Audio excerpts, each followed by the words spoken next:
Hey everyone, James Niggemeyer here. Thank you for tuning back into my YouTube channel. The last video that I did on skipping jigs under docks really got some great interest and stirred some comments, and I did see some of the comments. Guys were commenting that they couldn't really see how the bait was skipping under the docks, and so I thought I would do just kind of a skipping jigs on docks part 2 with a little bit more emphasis on the mechanics of it and a different camera angle view with my YOLO tech on the bow so that you can see kind of how that works, and we'll just kind of go into that. We've had some really cold days where the highs weren't much above the mid 50s and some cool nights where it was below freezing and we had frost on the ground since the last time I shot that video on skipping jigs under docks. So I'm not sure how that's going to really affect the fish. I know that it's dropped the water temperature from like the low 60s to the high 50s, and we've got this super high pressure bluebird skies, wind out of the north.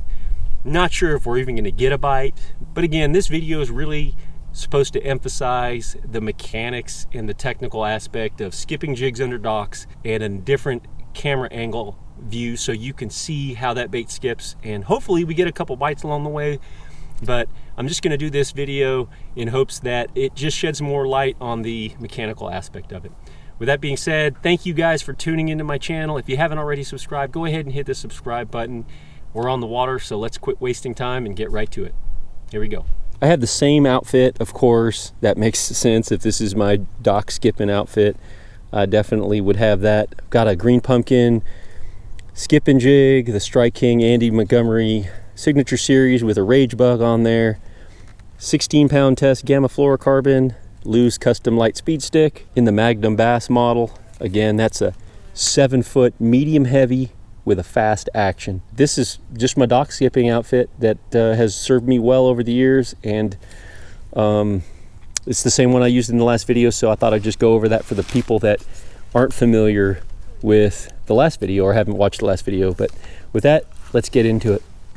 So in the last video, I talked a little bit about the mechanics of skipping a jig. One of the things that's important is I want to keep about 2 feet of slack there. Not much more, not 3 or 4 feet of water, because really when you go to do that roll cast that you use for skipping, you don't want to hit the water like that. By keeping that slack or keeping that jig a little closer to the rod tip, when you go to do that roll cast, it really helps. And generally, this skipping type presentation is something where it takes a while to kind of get in the rhythm of it. It's not your typical type cast or flip or pitch, so there's some similarities to pitching it. It definitely takes a soft kind of roll cast, and the more, obviously, the more pressure or the more power you put behind it when you're skipping it under those docks, the more chance of you having a backlash on your casting reel. So you kind of want to be as easy as you can, as comfortable as you can when you're skipping that jig under the docks. I generally want my first skip to be within a foot or 2 of the inside or outside of the dock platform itself, just so it'll get under those docks, because obviously some docks are lower and some docks are higher, but depending upon the height of the docks will make a difference on obviously where you end up skipping it. It definitely pays to put some power behind it, put some force behind it to get it to skip. Obviously, if you don't put enough speed or power behind it, it's not going to skip on the water naturally, but you can still get it to skip generally pretty well, even softly. See, the jig wants to skip. The way that Andy Montgomery and Strike King designed this particular bait, it's definitely made to skip, so it does exactly what it's supposed to. Whenever I fish a jig, I want that jig to fall on a slack line as much as possible, because I feel like when that bait's falling vertically, as it's descending to the bottom or when you hop it up off the bottom, something about that slack line fall really triggers strikes. So I've just kind of made a note of that mentally. I don't want to put much tension on the line. I want to make sure that that bait is falling on the slack line.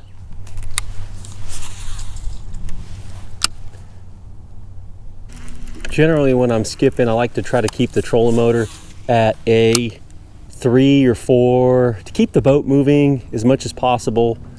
And it's kind of like, you know, power fishing down a bank, because you're generally in shallower water and you want to just kind of make these pinpoint accuracy casts as much as possible to specific spots where you feel like you could possibly get a bite. So once it hits the bottom, I'll hop it up 1 or 2, 3 times. Ooh, that felt like a bite right there. Might have been just a little bluegill though. And then I'll reel it in and make another presentation. Seems like a lot of times when I'm skipping that bait, it really gets bit on the initial sink. Whenever I'm skipping the jig, I definitely want that cast being as much horizontal as possible. Big shaded areas around the dock where the dock, actually, one just ate it on the way back. There we go. I was reeling it and he actually ate it as I was starting to swim it back. And I was just talking about the importance of that shade pattern right there. And it was like he was on cue. Pretty cool.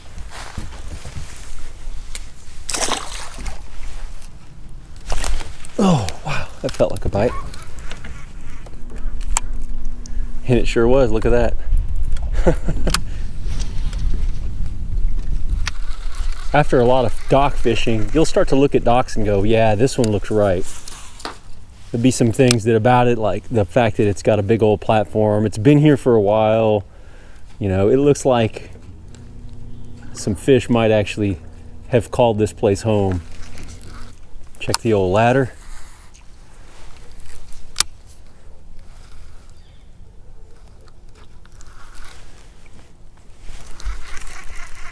Put it where the sun doesn't shine, way up underneath that dock. Cross members there, it looks like, feels like, yeah. When it comes to tuning your reel when you're skipping docks, I like to keep it real free spooling.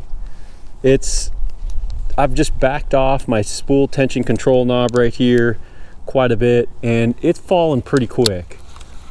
I mean, if I wanted it to slow down, I could definitely turn it up and it'll actually lock it in and it'll drop a lot slower. But the tuning of that is what makes that really skip. It's the free spooling of the reel and backing it down on that spool tension control knob right there is what makes a big difference. So you've really got to be, your thumb's got to be in control of that spool, otherwise you can get a backlash pretty quick.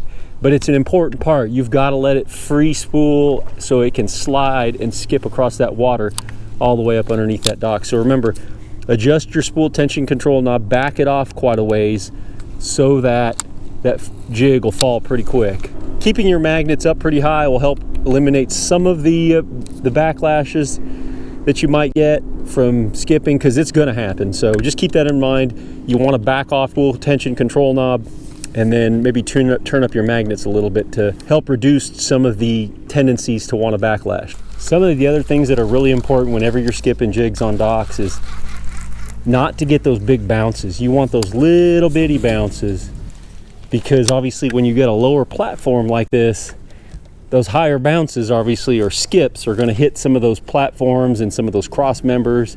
It's not going to go as far, and it's actually going to not look as natural. I feel like it scares the fish a little bit more. So you kind of want to get those skips nice and gentle. And the best way you can do that is really just kind of a cutting cast. It's a roll cast, but you're kind of cutting across the surface and trying to get that bait flowing horizontally as best as you can. You want it to just be skip, skip, skip, and moving this way instead of more dropping down.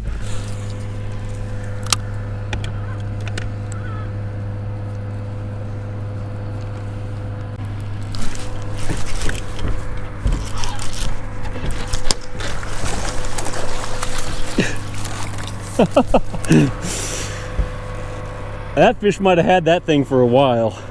Jig skipping under docks. Rage bug and Strike King skipping jig. Powerful combo, to say the least. Nice to finally get another bite. Obviously, I think the water temperature and the cool air conditions over the last few days, the cool fronts and the lows dipping below freezing has made this a tougher bite, but you can still catch a few skipping jigs under docks.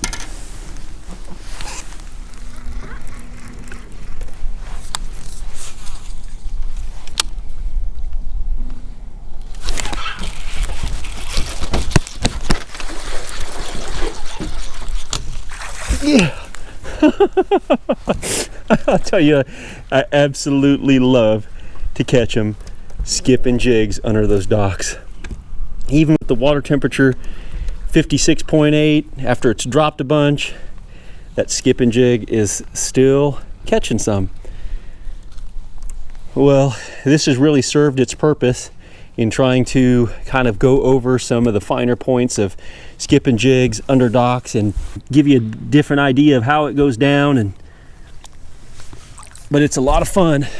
I hope with the different camera angles you got a little bit better idea of how to skip that jig and the mechanics of it, the rod position, the roll cast, and just the different things from tuning the reel with the spool tension control knob, and then also the magnets, how it helps with the spool and the delivery of the line and just that skipping it across. Remember, it's more of a horizontal cast that you're making as opposed to an arcing one. So it's really important to keep that in mind whenever you're skipping a jig, whether it's under a dock or anywhere. One of the things that's great about it is it's proven that even after these cool nights where it dipped down below freezing, those fish are still under those docks and you can still get a few bites. It might not be the biggest fish in the lake, but there are some fish that are residential fish and obviously some nice ones that are back up underneath there that you can still catch with that jig. I appreciate you guys tuning into my YouTube channel. If you like this video, please give me a thumbs up. Leave a comment if you've got some other questions or if there's something you want to say about it. Always welcome the comments. Thanks for watching this video, and until next time,